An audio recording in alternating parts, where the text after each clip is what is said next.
major spoiler alert, but recently the appearance of Denathrius was data-mined in 9.1 PTR, and the long speculated connection between the leader of Revendreth and the nathrezim has been officially and completely confirmed by Blizzard. So what is going on with Denathrius? How have the nathrezim served him? And has Denathrius actually been working for the jailer, or has he been a double agent this entire time?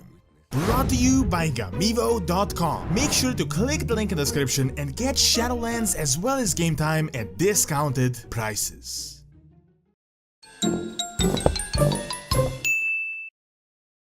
So, I'm guessing by this point, all of you are familiar with the dreadlord speculations, theories, and the recent data-mined stuff, so I'm not going to waste too much of your time on it. The quickest possible recap is that the nathrezim lore has completely changed, or at least by the in-game logic, we were all bamboozled by these agents of death. Turns out the nathrezim are not actually demons, they're not serving Sergeras, nor are they from the planet of Nathreza, and in fact, they originate in the Shadowlands, more than likely in Revendreth. Now, this much we knew already. It was only confirmed with the PTR, but we already considered it half confirmed anyway. I mean, seriously, the other name for nathrezim is unseen guests. There is a spire of unseen guests in Revendreth where you find this enemy infiltration book. Then you have nathrezim, Castle Nathria. However, the other connected speculation was that not only are the dreadlords agents of death and they come from the Shadowlands, but the fact that they might just be connected to Sire Denathrius, or that they were even created by him directly. With the most recent information, this was finally confirmed, but people have been talking about it for months now. I mean, you don't really have to go further from the name to make this connection. Nathrezim, Denathrius. Yeah, it's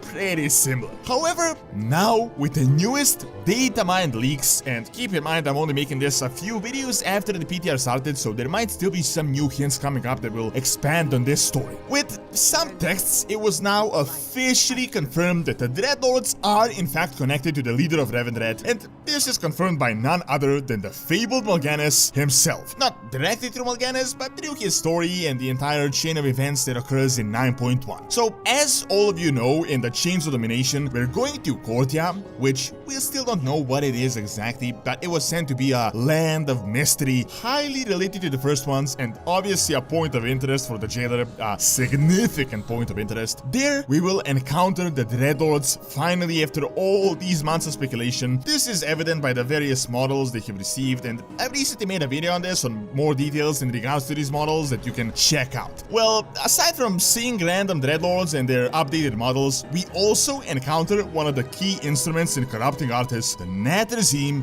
Mal'Ganis. Thus far, we only have a bit of text and a new model, but it does seem like he is playing more than just a minor role within this new patch. If you remember, in Castle Nathria, we managed to defeat Sire Denathrius, and he was imprisoned within his sword Remornia, and is now being watched by the Naaru stuck in Revendreth. I gotta say, this sort of events really confused me personally, as really, there is this whole plot that the dreadlords are controlling half the universe. They are these all-powerful beings, yet we passed through Revendreth, there were zero signs of them, and we defeated their master, and they didn't lift a single finger to help. Honestly, to me, it just didn't make any sense. Beings that will plot for 10,000 years to further their master's influence outside of his realm, yet they can't help him when he is physically attacked. Well, turns out, my thoughts were not completely valid, as the dreadlords are coming in for the rescue in 9.1. We got this bit of text from the campaign called Denathrius Escapes. Not sure yet who is doing the talking, but he says, as Mal'Ganis is defeated, he reveals his plan. This was all a distraction. While you have been fighting him, the other nathrezim went after their true target, the only master they had ever truly served, Sire Denathrius. Oh,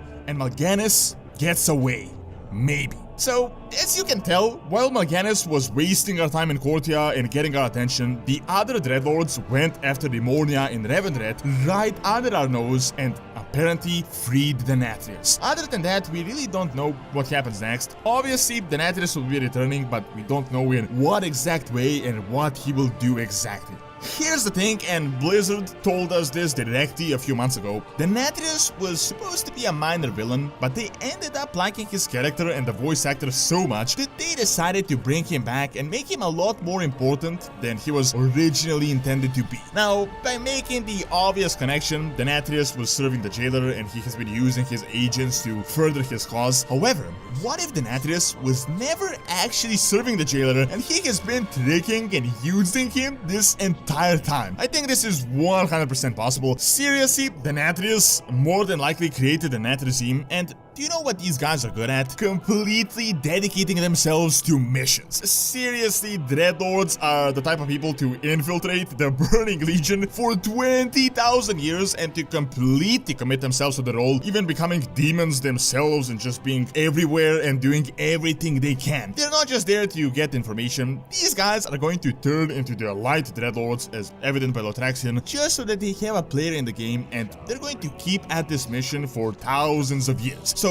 I really don't see why their master wouldn't also play the same role if he actually created them. It would also explain to us why we managed to defeat Denathrius so easily. Maybe he predicted that the jailer will abandon him, so he allowed himself to be defeated and to break free from him, and planned to get rescued as he put the dreadlords to the task. I gotta say, what also makes sense for his character, to be honest. Denathrius was always the charming and the likable villain. I'm guessing if we did like a survey for the WoW community, most people would like Denathrius, despite him being the bad guy and seemingly an ally of the jailer. What his actual goals are, we don't really know, but it was suspicious from the start that he allowed himself to be so easily defeated and that he was played like a cheap fiddle by Zoal. Maybe Denathrius is actually working to defeat the jailer, but he knew that the current mechanism can't stop him and it's not going to hold for much longer, so he decided to allow him to break free so that he can be fully defeated in whatever manner might happen by the end of Shadowlands. Definitely a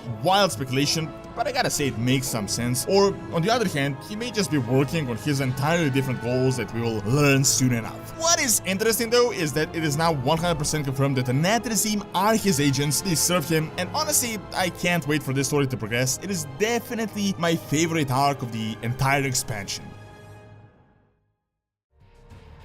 Thank you for watching. Check out what is the original form of the Dreadlords by clicking on the screen, and also check out Doronsmovies Academy for videos on real world history and science. See you next time.